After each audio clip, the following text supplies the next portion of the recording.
Assalamualaikum warahmatullahi wabarakatuh. Halo sahabat Ekshare semua. Pada kesempatan kali ini saya akan sedikit berbagi terkait dengan ekonomi syariah yang ada di Indonesia. Saat ini masyarakat masih banyak yang belum mengetahui perbedaan dari ekonomi syariah dengan ekonomi konvensional. Padahal terdapat beberapa perbedaan. Salah satunya yang paling mencolok adalah adanya akad-akad yang jelas pada ekonomi syariah yang tidak dimiliki oleh ekonomi konvensional. Pada kesempatan kali ini saya akan sedikit membahas terkait dengan akad-akad tersebut. Salah satunya yaitu terkait dengan akad mudorobah. Apa sih akad mudorobah sebenarnya?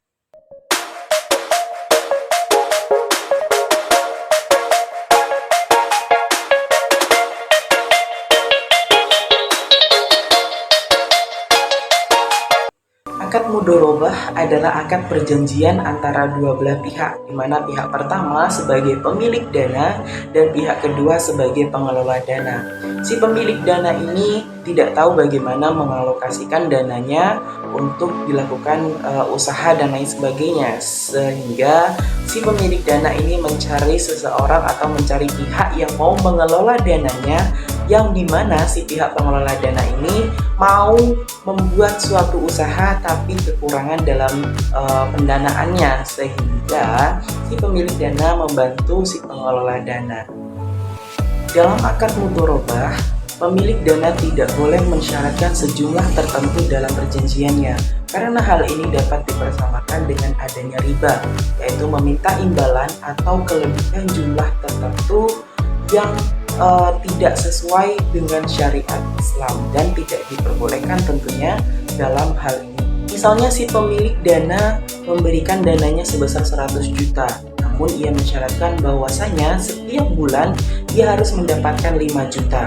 Itu tidak diperbolehkan, karena dalam mudorobah sistemnya adalah persentase dari hasil usaha tersebut.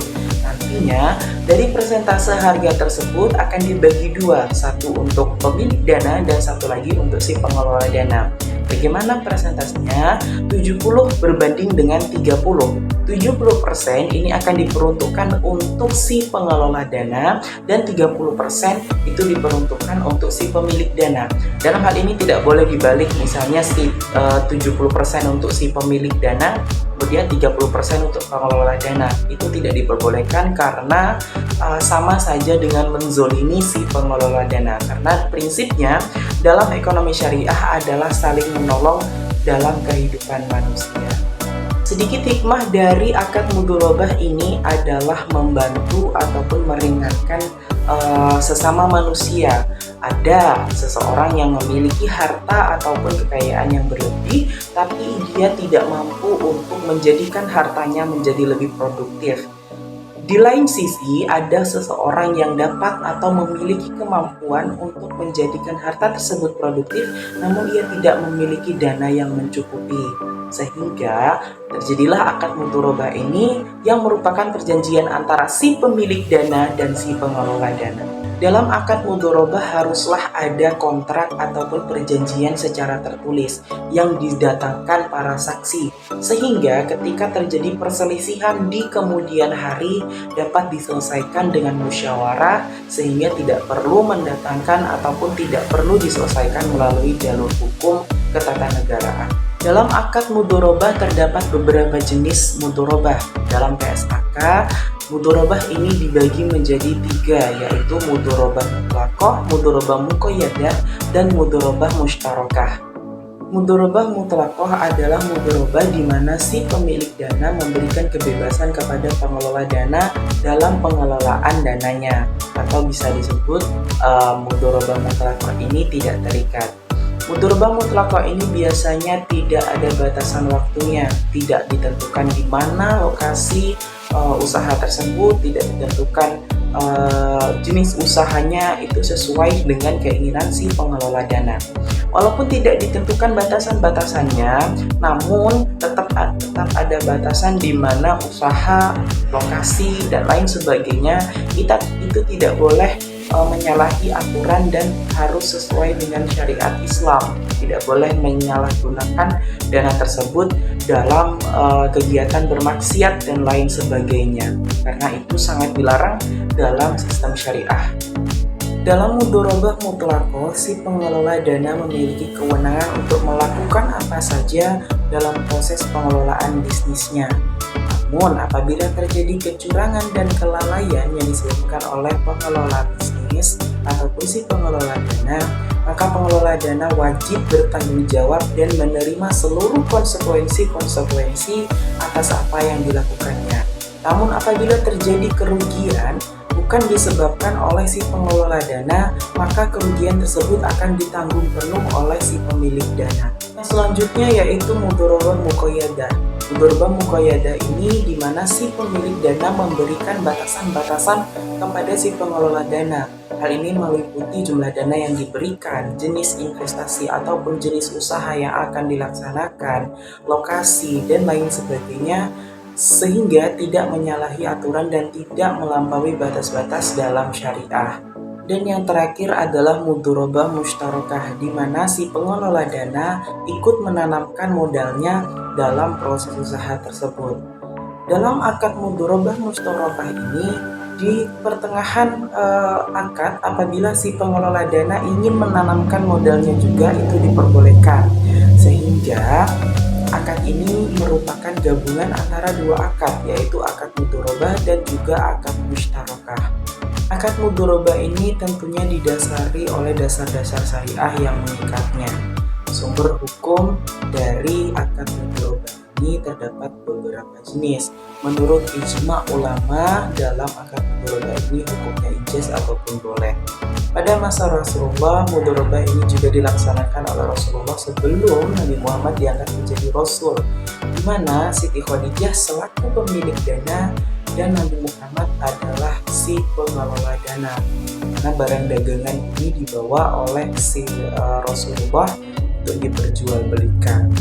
Sumber hukum akad mudharabah lainnya juga terdapat dalam Al-Quran, yakni pada surat Al-Baqarah ayat 283 yang artinya, maka jika sebagian dari kamu mempercayai sebagian dari yang lainnya, hendaklah yang dipercaya itu menunaikan amanatnya dan hendaklah ia bertakwa kepada Allah Tuhannya. Dalam sumber lain juga dijelaskan dalam hadis Rasulullah dari Shalih bin Su'aib radhiyallahu anha bahwa Rasulullah SAW pernah bersabda, 3 hal yang di dalamnya terdapat keberkatan, yakni jual beli secara tangguh, muqaradah atau mudharabah, dan mencampurkan gandum dengan jawawut untuk keperluan rumah tangga, bukan untuk jual. Hadis riwayat dari Ibnu Majah. Selanjutnya adalah rukun dan ketentuan syariat akad mudharabah yang digunakan dalam pelaksanaan akad mudharabah. Tentu saja yang pertama adalah si pelaku akad, ada si pemilik dana dan juga si pengelola dana. Kedua, objek akad yaitu modal dan kerja. Kemudian ada ijab qabul yaitu serah terima dalam akad tersebut, dan yang terakhir adalah pembagian keuntungan. Lamanya kerjasama dalam mudharabah tidak tertentu dan tidak terbatas. Namun kedua belah pihak berhak untuk menentukan berapa lamanya akad mudharabah ini akan berlangsung. Ada beberapa hal yang menyebabkan akad mudharabah ini berakhir. Yang pertama, dalam hal akad mudharabah yang memiliki batas waktu, akad mudharabah ini akan berakhir ketika batas waktunya telah selesai. Namun apabila ingin melanjutkan akad mudharabah tersebut, maka harus dilakukan akad baru atau perjanjian baru lagi. Selanjutnya, akad mudharabah ini dapat berakhir apabila salah satu dari pihak tersebut mengundurkan diri, kemudian salah satu dari pihaknya meninggal dunia atau hilang akal, kemudian salah satu dari pihak atau si pengelola dana tidak menjalankan amanahnya dengan baik, sehingga si pengelola dana mendapatkan konsekuensi atas apa yang dilakukannya, sehingga si pemilik dana ini menarik kembali modalnya dari si pengelola dana, atau yang terakhir, modal yang digunakan ini sudah benar-benar habis. Sistem bagi hasil dalam akad mudharabah ini yang pertama, apabila hasil investasinya ini dibagi sesuai dengan nisbah yang telah ditentukan sebelumnya. Misal, dari perjanjian awal nisbahnya untuk si pemilik dana ini sebesar 30% atau 40%, kemudian si pengelola dana ini 70% atau 60%. Kemudian selanjutnya yaitu hasil investasi ini dibagi berdasarkan persentase modal yang ditanamkan. Ini berkaitan dengan mudorobah mustarokah tadi. Apabila si pengelola dana akan menanamkan modalnya juga, maka pembagiannya didasarkan pada berapa banyak modal yang ditanamkan dalam usaha tersebut. Demikianlah yang dapat saya sampaikan terkait dengan ekonomi syariah, yakni berkaitan dengan akad mudorobah. Apabila terdapat kesalahan dalam apa yang saya sampaikan ataupun ada informasi yang masih kurang, saya memohon maaf dan kepada Allah SWT. Saya akhiri, wassalamualaikum warahmatullahi wabarakatuh.